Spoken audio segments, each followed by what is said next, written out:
I've been fortunate to be able to help create more examples of like what it looks like to see women in leadership and women in leadership in the political space. Exactly. And so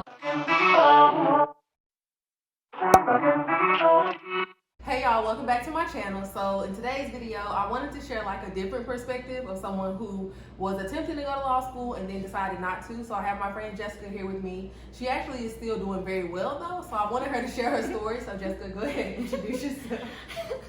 Hi everyone, I'm Jessica Washington. I'm Elatasia. We were friends in high school. I'm actually a political consultant. I currently work for Leadership for Educational Equity, where I help them develop equity-based initiatives for our education system here in Metro Atlanta. Before coming here, I spent some time in DC, worked in a couple of legislative bodies on different campaigns, most notably Hillary Clinton's 2016 presidential. Also worked on issues from campaign finance to education, and yeah, happy to be here and share my story with you. I really forgot that you worked on Hillary Clinton's campaign, so yeah, that's big.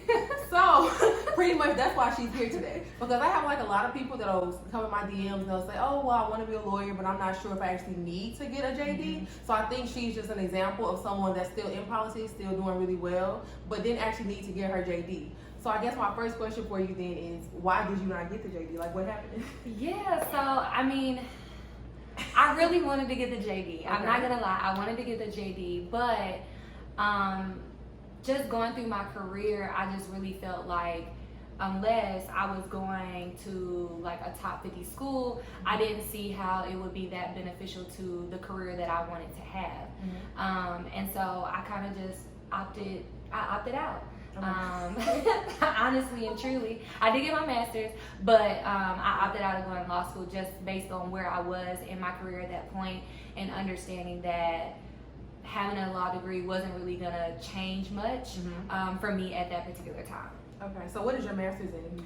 So my master's is actually in public administration. I focused on program evaluation, and that basically was like interacting with agencies, which is like what I do a lot with like developing policies and stuff, figuring out how those policies will actually take form and what agencies would house them and stuff like that. So I decided to do that for my master's, and it was really informative for me based on, you know, understanding how these policies were going to affect like people in general and how they were evaluated in terms of like what funding they got and so on and so forth. So I thought it was the right call. I don't want to say that it got me any more money at the time. Okay. But it helped with my understanding and being able to like do my job in a real strategic way, in a way that I felt like I wasn't behind, and I understood what the actual things were going to happen of the policies that I was actually working on. But it'll probably pay off in the long run. Like once you get older, I think when you're young, like our age, when you have a master's, people don't really take it serious just yet. No. So you have to wait until you're older, and then you'll they're start like, oh, you got to get that experience, and I'm like, okay. I have to. But I have some experience, and I got the master's. Wasn't the master's supposed to allow me to get some more experience? No, but yeah. People don't care. And your undergrad major was political science. Yeah, so I actually started out as a history major. Oh, okay. And I had a professor at which I was just like, you know what, I'm probably not gonna get this degree, because I used to have to take him multiple times, and he was just super hard, and I was like, this is a barrier to me getting this degree. And you went to Oakwood for undergrad. So I went to Oakwood for Oakwood University, and then I went to the University of North Alabama, where I actually graduated from. And I got my BS in political science and sociology. Okay, you was a double major or a minor? Okay. Yeah, double major. I didn't know that. I knew political science. Yeah, I remember double sociology. major. But okay, so when you say that you thought you wanted to get into a top 50, why did you feel like that? Your GPA, your LSAT, bold? Yeah, so like I did not do as well as you on the LSAT, but no, I just based on like what I was seeing, people that I knew were not getting the return on investment. I felt like, unless they went to like a reputable school. So like a household name school. Yeah, so like aside from Howard, which wasn't really ranked that high at the time, that was the only other school that was like in the 70s to hundreds that was really like pumping out people that were doing like meaningful work in the space. And then also like around the time when we were graduating, a lot of people that that had like graduated from law school weren't like really employed. Yep, that's true. Because we graduated like 2013. Yeah, so a lot of folks weren't really employed. And then when I actually decided to do some political work, a lot of the attorneys that I was meeting were making about the same amount of money as me. So it was pointless. So I didn't see the point. Common, even now, though, I'm not going to lie. Like, if you don't go to, and it's not even necessarily if you don't go to a top school. Some people go to top schools, they just don't look out with jobs. They end up making like less than what we make now, and we haven't went to law school yet. So that's a factor to keep in mind. But I do want to say that, like, you know, going to a top school, I do think places you at an advantage, right? I do know people that have gone to like lower tier schools that then transferred, and that was beneficial to them. Obviously, it took a little bit longer for them to get their JD. I think like an extra year or whatever, because you know different schools require different you know curriculum. So I do know some folks that have done that, but I also think it has a lot to do with your brand and who you are. I didn't think that my brand at that time, based on the work that I was doing, was strong enough to really afford me the lifestyle that I wanted, going and getting $100,000 worth of additional debt. That's what people don't think too. Like, a lot of times, like, some people are lucky where they got like full scholarships, so their parents paid for undergrad. But if you're not in that situation where your parents paid or you had a full scholarship, you were still taking your undergrad debt and your master's degree debt into your law school debt. So that's something else to keep in mind too. Of course, I'm still going. I'm not just trying to say all the negatives. I'm still going. But you have to understand different people's perspectives. But also, you have to understand where you are in life too, and understand your own financial situation. Like, my mom would always say, girl, you should go to law school. By the time you gotta pay those loans back, the Lord will be here. And I'm like, but when I gotta pay them back, it's me paying them. So I'm like, I get that, but he ain't here yet, and I still gotta pay him. So exactly. That's a good point. So did you always want to be a lawyer then? So yeah, like, I was one of those kids that like grew up when people ask you what you want to be. Like, I was like, I'm gonna be a lawyer. Yeah, because I remember talking about that like in 9th grade. So I didn't know if you wanted to do before that too. Yeah, I always was like, point blank theory, I'm gonna be a lawyer. Okay. And most people actually think I'm a lawyer. Yeah, well, like, because what you do, you would think that you, because you're so involved in politics, especially when you were doing like campaigns and stuff, and when you lived in DC. So she lived in DC for like 6 years, 5 or 6 years, and that's when you were really like involved in the politics. But even now, I see you like going to town halls and stuff like that. Yeah. So I mean, I definitely have an understanding of like what drafting law looks like. Primarily because I've worked in some general assemblies and have worked on some different policies. So I have a understanding of like what it looks like and how it's enforced and all of that stuff. So, and the work that I have done has touched that. But also, when you're in the General Assembly, like, you have drafters that are making these laws for you. You're not. You review them, but you didn't create them. Okay, I get what you're saying. So you have folks, you know, research goes into that, but you know, you can come to the drafters and say like, I want a bill that accomplishes X, Y, Z, and they can help you get to that. But you know, so I do have an understanding of it, but it's like there are also other folks that like help with that process. Okay, so we're all about transparency here on Law and Life. So, do you care about sharing your LSAT score? Do you care? Do you want to share? Or a range? It doesn't matter. So actually, I'm cool with sharing it. So I actually took the LSAT the first time when I took it. I was online to become AK. I remember that, yes. So I scored a 136. Okay, but you were busy. And I was super busy. And also, let me just say this off top, like, I didn't take it seriously. Like, it was a test that I was afraid of. And therefore, like, you know, I would skim through the book and whatever, but I had always been someone that had done not really well on like tests. I was just about to like, say even when I took the ACTs, like, I didn't do that well, but I was like top of my class. So like, you know, my commitment to my schooling was what always got me through, you know, to getting scholarships for school and stuff like that. So I took it then, and then after that I graduated, like, and I got the score back, and I was like, oh crap, like, this is trash. You know, and then after that I was like still considering going. So I was like, all right, well, I want to try to see how I can really dedicate my time. So I took like a little part-time job. I was still in Huntsville at the time, and I was like studying like 6 hours a day. And obviously sometimes that, you know, you slack up on it, but like I was pretty consistent. I signed up for the Kaplan online class, and I jumped like 10 points, so I ended up scoring like a 146, but it's still, I was hoping for a 150 so that at least I would be in a Howard range. would have been. I would have been in a range Absolutely. for me to get into like the Howards of the world. And so, I fell short of that. I got waitlisted by a couple of schools, including Howard, and Ole Miss, and Sanford, which is Cumberland, in Alabama. And all of which I felt like were really good schools, given like people that were in my field and like what they were doing. And they had some like really notable alumni. And then, ultimately I didn't get off the wait list for those schools. And so after that, I got a job in the General Assembly, and I was just kind of like rocking. Right. I was just like, do you regret it at all? Like, would you do it now? Because we're the same age. So would you do it now? I don't know. You don't need it. I don't know. I mean, I feel like I want to do something else, like not like leave my career, but I want to like an additional degree. But I'm not sure yet, because one thing that people don't really talk to you about is like when you go to law school, like you are literally giving up your life at that point. If you have a career that's no longer in place, if your kids, your family, your husband, they all have to not take a back burner, but they all have to be very understanding. Yeah, and like I have friends who worked full time and went to law school and did like law school part time, and one of them actually just recently graduated, and it took like four. I think it's like 4 or 5 years, depending on what part-time program you do. Yeah, and so like I've seen people like be successful, have success in that, but they're also again like doing what I'm doing, and like it's not like they got the law degree and it's like, oh, okay, I'm making $100,000. Like they making 75. It's no difference. Like it's not like really, and not to say that money is everything, but at the same time, if you're gonna go out and get a degree, and if you're not getting a scholarship, like I said before, you have to be cognizant of your own financial situation. And given what you know about me, I don't personally feel like I'm in a position to give up my full-time job to like go to school full-time.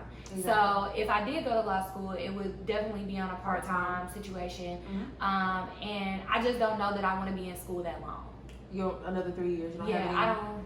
Because I'm actually looking at 4. Because I'm gonna have to do part-time. You're right. See? Yeah. I don't know. And it is crazy because we have like very similar like personal lives too, which we're not going to share right here. Maybe another video, but we really do. We have like a lot of similar personal experiences. So it is crazy though, but it's like 2 different examples though. Like she chose to say like, no, I'm going to focus more on my family, and I'm like, I'm focusing on my family, but I want to focus on me right now too. And so we're just taking 2 different avenues. Yeah, and I mean, I won't even say like I focus more on my family. I think I think really I was like a lot like you in that I was like fully focused on my career. And like people could not touch me. Like you could not like I was like you couldn't reach me because I was just so in my bag, and I just felt like I did have a personal family situation that changed that, because I was like at the end of the day, we're out here, we're chasing the bag, we're chasing our careers, but like your family is not always going to be there. And I think that experience for me kind of changed. It does. Yeah, it changed that for me. So like right now, the exact same experience, and it does change. It makes you start looking at things in different perspective. Because people that you thought were always going to be there, that you had time with, it doesn't happen like that all the time. So you do have to sometimes take a step back and be like, okay, what is really important to me? Yeah. So I mean, right now, I feel like I'm in a place of like reflection. I'm in a place of like taking a breather, and I'm ready to get back to it. So, so I mean, I won't say that it's off the table. At this point, it's been 5 years since I took the LSAT, so my LSAT has expired. Yeah. So that's the thing. Like, but also like, given where I landed, I would want to take it again because I would want to, You could definitely. I could definitely. Yeah. So it's something that I won't say is off the table. But I think now I'm exposed to a lot of different types of law that I wasn't exposed to initially. So initially I wanted to practice family law. And I took an internship, and girl, I was an emotional wreck. That is exactly the I was an emotional wreck, and I was like, I cannot do this. I was too invested. Like when I worked at a law firm, it's crazy. The mentor that I have at the law firm I worked at, she went to Cumberland, and like she was a family attorney, criminal too, but family too. And it was just like she was a guardian ad litem. That's how you say it, yeah. And she did that, and it was just so many kids coming in there. There was like kids that were like just walking around their neighborhood barefoot, didn't know where their parents were, walking in the grocery stores by themselves. It was just so many crazy stories. I was like, I love kids and I want to do it to help them, but I don't know if I could emotionally invest myself like that without going crazy myself. Yeah. Like being too invested in kids' I lives. mean, honestly, I don't even know. I don't know. In It's death and crazy. divorce, people show you who they are. Yes, And, you know, they're handling all divorces of they're handling all of that, and so Mhm. it was just super like overwhelming, and especially if you're like an empathetic person. If you're Yeah. naturally like that, you're going to be too attached to everybody that walks Yeah. in. And Yeah. so it's fulfilling, but it's also a little draining, I think. yeah.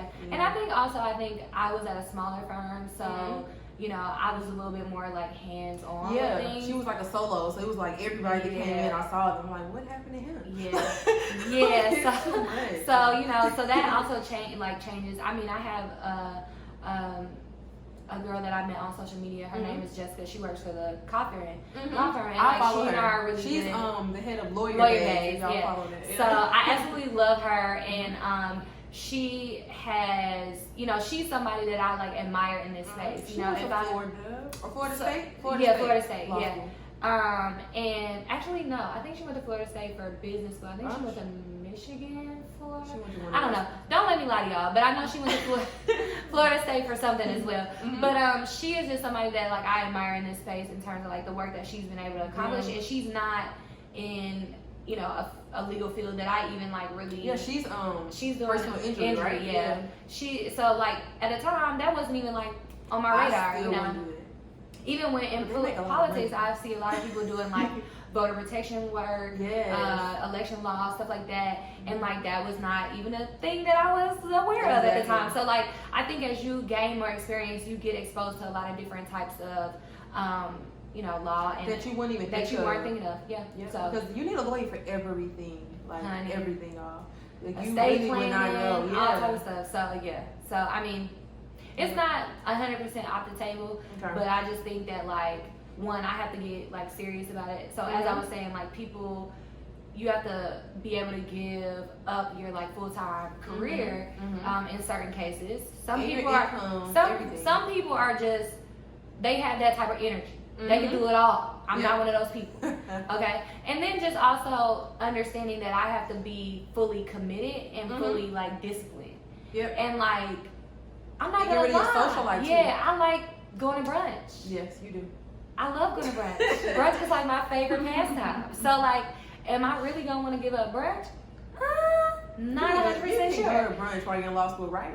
Somebody comment down below and tell me if I'm not going to be able to go to brunch. I mean, I've because- seen folks in law school go to brunch, but I think it's just the understanding that you're really gonna have to be fully committed to something because it's very cumbersome. It takes a lot of your time, and having friends who like went through it and you barely saw them, like they don't answer the phone. Right, Which I and I already don't- broke that down to all my friends. I'm like, hey, if you call me, I'm studying. I'm not ignoring you. I don't Yeah. even know yet, but just in case. So I think I have to be, for me to make that decision, I think I have to be real with myself about whether that's something that I can do. And I just haven't gotten to that point where I'm like, hey sis, Yep. let me holler at you. Yep. Are you gonna do something else? Or are you gonna Here. stay? Like, yeah, so I haven't gotten to that place. So it's not off the table, but it just isn't something that I've like really addressed with myself yet. Right. So with your job that you're at now, you want to stay there and grow with them? Like, would you go back? Like, let's say you went and got your degree, right? Would you go back to them, or would you want to do something completely different? Like, No, work I in mean- big law or something, you know? So I think like ultimately I probably would do something with voter protection. Oh, okay. I don't think like I've primarily been focused on helping women run for office, women of color particularly, and that has primarily been my focus for the majority of my career. I just took a sort of like leave from DC to like handle the personal stuff, but wanted to continue to do political related work. But this is like not my home. Like this company is not my home. Like I I don't even enjoy want to stay in Atlanta. Atlanta. Y'all cool, but I'm from the same place. but you've been here, so Yeah. y'all cool. But no, like, so I don't think like in terms of like long term, I would stay with this company. Okay. I probably would try to do something at the DNC, like go work at the DNC. I feel like at the end of the day, like that's somewhere that I want to, or the D-Trip, like You would love that, though. DLCC, Like, one of those entities. I think is like ultimately where I want to like land at. So even if I got the law degree, I don't know. Again, I don't know what that would really change for me in terms Yeah, of I like was where I gonna say, want but to you be. can do that now. If you wanted to move, Yeah, you could do so that. I don't really know, like, when I think about, like, long term, I don't know what that will really change. But you would have to again, see a benefit. yeah, but again, like I said, I think what I've learned even in being in my political career is that the more I try different things, the more I'm exposed to other things that interest me. Okay. So like there are some people that are like, I'm dead set on this, and I can tell you, I'm never in my political career, I've never been dead set on anything, because the more experience I get with working with even different partners or different women that I get to like help run, like I'm exposed to a ton of different things, and so different opportunities that like interest me. That's even really how I got into doing policy, really, because just thinking about the different things that like women have to just go through in the process. Like when you think about like a woman running for office, like we always think we have to be twice as good. Like we don't come out of the womb thinking like, yeah, I'm gonna run for office. Like no, you got men that do that. They're like, oh, I'm the boss. Like I'm gonna run all the things. We need more examples. Yeah, and so like I've been fortunate to be able to help create more examples of like what it looks like to see women in leadership and women in leadership in the political space. And so I think at the end of the day, obviously things could change, but I just don't know. And granted, I've met a lot of folks who have a law degree along the way. I work with them a lot. Right, I work with them a lot. You do not need a law degree to work in politics. That was one of my questions. Like you definitely do not need a law degree. And I think people get it confused too, because there's working on campaigns and then there's having like a full-fledged like political director, political manager, like where you work for like nonprofits and like you're helping from that standpoint. So there are several buckets of like political work. So I have done some campaigns. I've worked in nonprofits that also do political work, from ballot initiatives to helping people run for office, setting up training for them. So I've done a lot of different types of political work. And so I think I'm going to continue to grow as I've been in this career like 6 years now. So I'm going to continue to grow and do different things. Like I want to see what it would be like to work for a state department or something like that. Like and you just still want to use your JD for that. Yeah. So just different things like I want to try, and that's really how I got into politics, because I was just trying stuff. I was like, oh, well, where can I use this degree that I got? Right, because did you get your master's right after too? No. Or did you took like what, a year or two? Took 2 years. 2 years. Okay, 2 years. Yeah. Okay. Actually, no. Really? I feel like I don't know why I feel like you did it right after, or maybe because when we I took 2 years. I was thinking about it. Yeah, I went in 16, graduated 18. Yeah, I was like, I know you thought about it right after. Okay. Yeah, so I didn't go right away, and that was even like hard, like to do my master's and work, because I was working full time. It is. Yeah, I was teaching everybody in the office about what I was working on. Like, help me study. Help me. Let's make this a group activity. Right. But also like I think that the work that I was doing kind of informed what I was able to get out of the master's. They actually relate. That's good too, for sure. Yeah, because with my MBA, I use it. I guess it taught me like more like business acumen, but I could have got there from just having more experience too. So I think my MBA may help me, like if I want to go work in a big law firm, maybe they'll look at my MBA and say, okay, maybe she's more prepared. But besides that, no, I don't think it's benefited me thus far. I haven't seen any pay raises because I have an MBA or anything like that. So people think that like getting a master's or like a terminal degree is like automatic money, and it's not automatic money. I mean, if you're working in government, like they do take that into consideration. Yeah, because government has like the grades, scales, pay scales, pay grades. So that does account for like increases and stuff like that. But from a nonprofit standpoint, not so much. No, because a lot of people that work in nonprofit don't even have 1 degree sometimes. So I have met people that didn't have degrees and stuff like that. So I mean, but I don't look down anybody that doesn't have a degree. But at the same time, like so it's like nonprofits are somewhere where I feel like everybody can kind of get a chance to like do meaningful work, regardless as to like what your status is in terms of like your education. And it's really because it's about your heart when you do a nonprofit. Honestly, you have to actually care about people. And if I'm gonna tell you right now, being in politics and working at a nonprofit, if you do not love what you do, that check is not gonna keep you there.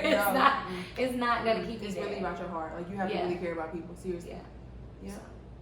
Well, anything else you want to share? I think you answered everything without me having to even go down my list. I don't know. I don't think I'm trying to think. Is there anything else that I feel like I should share?